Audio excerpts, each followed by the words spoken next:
అండి, welcome to mini vlog. ఇప్పుడైతే మేము శ్రీరంగపట్నాకి దగ్గరలో ఉన్న గంజాం ఊరు వెళ్తున్నాము. అక్కడ నిమిషాంబికాదేవి అమ్మవారిని దర్శించుకోవటానికి. ఇప్పుడైతే టెంపుల్కి వచ్చేసామండి. ఇక్కడ అమ్మవారి దగ్గర మనం ఏదైనా కోరిక కోరుకుంటే దాని ఫలితాన్ని నిమిషంలోనే చూస్తామని ఇక్కడ భక్తులందరూ నమ్ముతారు.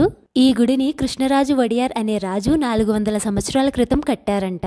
పూర్వం ముక్తుకుడు అనే ఋషి ఉండేవారు. ఆయన్ని శివుడి అంశగా పిలుస్తారు. ఆయన లోక కళ్యాణం కోసం ఒక యాగాన్ని స్టార్ట్ చేస్తారనమాట. ఆ యాగం చేస్తే రాక్షసులందరికీ ముప్పు ఉందని రాక్షసులందరూ కలిసి ఆయన మీద అటాక్ చేస్తారు. ఈ రాక్షసులందరినీ అంతం చేయడానికి పార్వతీదేవి వచ్చి ఒక్క నిమిషంలోనే ఆ రాక్షసులందరినీ అంతం చేస్తారనమాట. ఆ విధంగా పార్వతీదేవికి ఇక్కడ నిమిషాంబికాదేవి అనే పేరు వచ్చింది. అమ్మవారిని అయితే దర్శించుకున్నామండి. గుడి లోపల అండ్ గుడి బయట భలే ప్రశాంతంగా ఉంది. నాకైతే చాలా బాగా నచ్చింది ఇక్కడ అట్మాస్ఫియర్. ఇక్కడ బయట వెజిటేబుల్ మార్కెట్ కూడా పెట్టారు. వెజిటేబుల్స్ భలే ఫ్రెష్ గా ఉన్నాయి. ప్లీజ్ సబ్స్క్రైబ్ చేయొచ్చు కదా. జై హింద్.